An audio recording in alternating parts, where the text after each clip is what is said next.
स्वागत है आपका हिस्ट्री विद केके में। आज हम लोग इलाहाबाद की संधि के बारे में जानेंगे। अब आइए इलाहाबाद की संधि को हम देखें। 1765 में यह अंग्रेजों के बीच और मुगल सम्राट शाह आलम और अवध का नवाब सुजा-उद-दौला इनके बीच में संधि हुई थी। लेकिन ये किन परिस्थितियों में संधि हुई उसको हम जानते हैं। क्या हुआ था? प्लासी का युद्ध हुआ सन 1757 में। उसके बाद में 1764 में बक्सर का युद्ध होता है। बक्सर के युद्ध के समय एक त्रिगुट तैयार होता है। एक तरफ अंग्रेजों की तरफ से था हेक्टर मुनरो और दूसरी तरफ तीन शासक मिलकर के गुट तैयार करते हैं। यहाँ मीर कासिम जो कि बंगाल का नवाब था। पहले जब हम प्लासी का युद्ध पढ़ेंगे तो अपन देखेंगे कि वहाँ का शासक सिराजुद्दौला था। उसको हटा करके अंग्रेजों ने मीर जाफर को वहाँ का नवाब बनाया।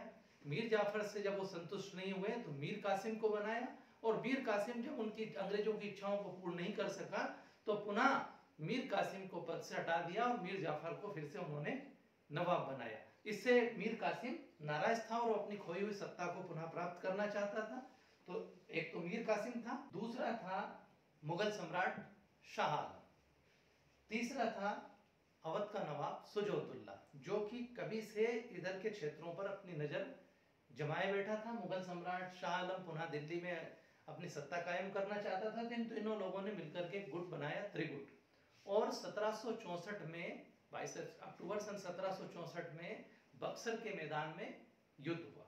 इस युद्ध में अंग्रेजों की विजय हुई।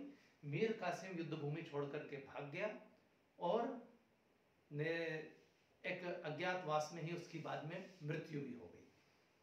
मुगल सम्राट शाह आलम डर करके अंग्रेजों की शरण में चला गया। सुजा-उद-दौला कुछ दिन तक संघर्ष करता रहा लेकिन अंततः उसकी भी पराजय हुई। इस प्रकार से तीनों शक्तियों को अंग्रेजों ने पराजित किया।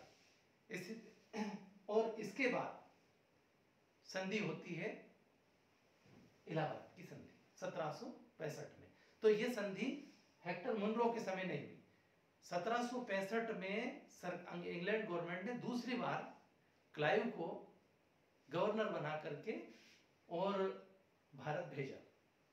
तो क्लाइव ने यहाँ आकर के बुद्धिमानी से काम लिया।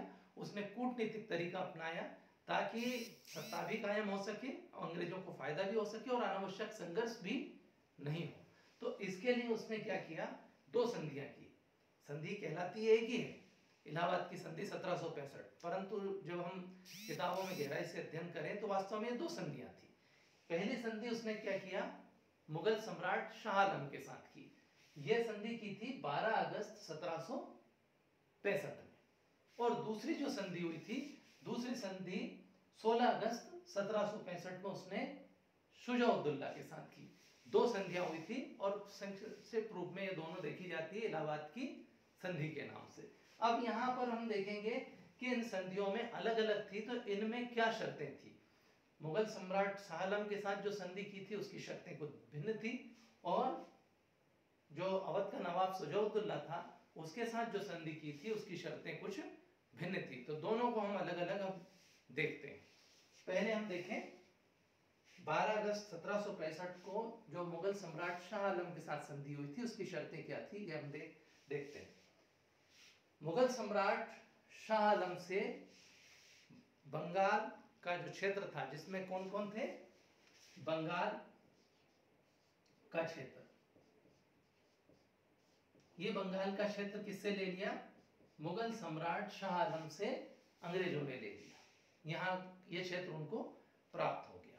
अब इसके बदले में मुगल सम्राट शाह आलम को क्या मिला इस संधि में? तो उसको इसके बदले मैंने बंगाल का जो क्षेत्र है जिसमें बंगाल, बिहार, उड़ीसा आते हैं वो तो पूरा चला गया कहाँ? अंग्रेजों के पास। उसके बदले में मुगल सम्राट को क्या मिला? उसको मुगल सम्राट को मिले 23 लाख रुपया। 23 लाख रुपया अंग्रेजों ने मुगल सम्राट को देना इस क्षेत्र के बदले में स्वीकार किया। और क्या दिया उसको? उसको कड़ा और इलाहाबाद के क्षेत्र, ये कड़ा और इलाहाबाद का क्षेत्र कहां से प्राप्त हुआ? जब ये संधि हम देखेंगे तब आपको मालूम पड़ेगा। तो दो क्षेत्र, एक तो कड़ा और एक इलाहाबाद। ये दो क्षेत्र प्राप्त हो गए किनको? मुगल सम्राट शाह आलम को। मुगल सम्राट शाह आलम को कड़ा और इलाहाबाद का क्षेत्र प्राप्त हो गया। और क्या मिला उसको? 26 लाख रुपया अंग्रेजों ने वार्षिक पेंशन देना स्वीकार किया। वार्षिक पेंशन यानी अब क्या हो गया? मुगल सम्राट शाह आलम एक पेंशनर हो गया। तो पेंशनर के रूप में उसको 26 लाख रुपया वार्षिक पेंशन भी मिलना स्वीकार हुआ। इसके अलावा उसका को अंग्रेजों ने संरक्षण प्रदान किया। संरक्षण दिया किसने? अंग्रेजों ने। मुगल सम्राट को उन्होंने संरक्षण प्रदान किया और संरक्षण में उन्होंने दिल्ली के स्थान पर अब उसका निवास स्थान कहां बना दिया? इलाहाबाद। इलाहाबाद उसका निवास स्थान बना दिया गया। उसने अपनी तरफ से ये प्रॉमिस किया, ये वादा किया कि वो अंग्रेजों के मामलों में, आंतरिक मामलों में या बाह्य मामलों में किसी भी प्रकार से कोई हस्तक्षेप नहीं करेगा। यानी उसने हस्तक्षेप नहीं करेगा। कौन नहीं करेगा? मुगल सम्राट शाह आलम हस्तक्षेप नहीं करेगा। तो कुल मिलाकर के ज्यादा जो फायदा हुआ था ये आगे चल करके समझ में आया, इसमें अंग्रेजों को बहुत अधिक फायदा हुआ था। इसमें मुगल सम्राट शाह आलम पूरी तरह से उनकी शरण में आ चुका था। अब ये संधि तो हुई किसके साथ? मुगल सम्राट शाह आलम के साथ। दूसरी संधि उन्होंने 16 अगस्त 1765 को शुजा-उद-दौला के साथ की। इस संधि की क्या शर्तें थी? इसमें सर्वप्रथम मुगल ये जो था अवध का नवाब शुजा-उद-दौला, उसको उसका क्षेत्र लौटा दिया गया। यानी अवध का जो शासक था उसको अवध का शासक मान लिया गया। लेकिन उससे क्या हुआ? कड़ा एवं इलाहाबाद का जो क्षेत्र था वो ले लिया गया। अंग्रेजों ने ये क्षेत्र उससे छीन लिया और ये क्षेत्र लेकर के किसको दे दिया? मुगल सम्राट शाह आलम को। यहां उनकी कूटनीतिकता देखिए कि इन दोनों को, ये दोनों शासक जो मित्र थे, इनके बीच मनमुटाव पैदा हो गया, क्योंकि इससे लेकर के ये क्षेत्र इसे दिए गए तो स्वाभाविक है कि शुजा-उद-दौला के मन में कुछ न कुछ कटुता उत्पन्न हुई। तो ये कड़ा और इलाहाबाद का क्षेत्र लेकर के इसको दे दिया। दूसरा क्या किया? इससे एक प्रसिद्ध किला था जिसका सामरिक महत्व था और वो किला था चुनार का किला। चुनार का किला, ये चुनार का किला छीन लिया गया। किससे? शुजा-उद-दौला से। अंग्रेजों ने छीन लिया और इसको उन्होंने अपने पास रख लिया।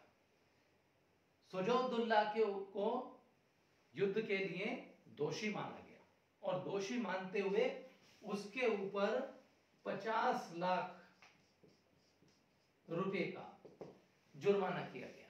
मतलब ये माना गया कि भाई मीर कासिम तो इससे तो युद्ध था ही, ठीक है, लेकिन तुमने अनावश्यक रूप से युद्ध में भाग लिया, युद्ध को भड़काया, जिसके कारण अंग्रेजों को नुकसान हुआ। तो 50 लाख रुपया उसके ऊपर जुर्माना लगाया गया। इसके अलावा यह भी तय हुआ कि अंग्रेज अवध के क्षेत्र में करमुक्त व्यापार करेंगे। इस तरह की छूट शुजा-उद-दौला को देना पड़ी। कैसी छूट? करमुक्त व्यापार की। करमुक्त व्यापार करेंगे, करमुक्त व्यापार की छूट दी गई। और क्या हुआ? यह तय हुआ इसमें कि शुजा-उद-दौला की रक्षा करने के लिए एक अंग्रेज सेना हमेशा उसके राज्य में रहेगी। लेकिन इस सेना का खर्चा कौन देगा? शुजा-उद-दौला। अब शुजा-उद-दौला को खतरा किससे था? स्वाभाविक ही अंग्रेजों से उसको खतरा था। तो अब वो तो पूरी तरह से उनके एक तरह से अधीन हो गया था, क्योंकि सेना उसके यहाँ जो थी वो अंग्रेजों की सेना थी। तो अपने खर्चे पर उसको एक सेना भी रखना पड़ती थी। इस प्रकार से ये जो संधि थी वो क्लाइव की कूटनीतिक जीत थी। इसके द्वारा उसने एक नहीं बल्कि 3 शासकों को एक साथ पराजित किया था। अब अगर इसके प्रभाव देखें तो इसके प्रभाव आगे चल करके बड़े व्यापक हुए। इसके बाद क्लाइव ने बंगाल में द्वैत शासन व्यवस्था को लागू किया। द्वैत शासन मतलब दो तरह के लोगों का शासन यहाँ था। मैं अगली वीडियो में आपको द्वैत शासन के बारे में बड़े विस्तार से समझाऊंगा। इसी के बाद में बंगाल में किस तरह से अराजकता व्याप्त हुई, लूट शुरू हुई, किस तरह से बंगाल में तरह तरह की कर प्रणालियां आई, वो इसके प्रभाव है जिन पर अपन ने एक वीडियो पहले बना भी चुके हैं। आशा है आज इस वीडियो से आपको इलाहाबाद की संधि के बारे में पूरी तरह से समझ में आ गया होगा। Thank you very much. स्वागत है आपका हिस्ट्री विद केके। आज हम लोग क्या करें? अरे यार मत करो, सब बिगड़ जाएगा। अरे बिगड़ तो खैर ठीक है, पर माइक तो अच्छे से घड़ी करके ऊपर से शोर आ रहा। ये अलग वीडियो शूट कर रही है। अरे बंद करो, वीडियो चालू है। अरे बंद करो।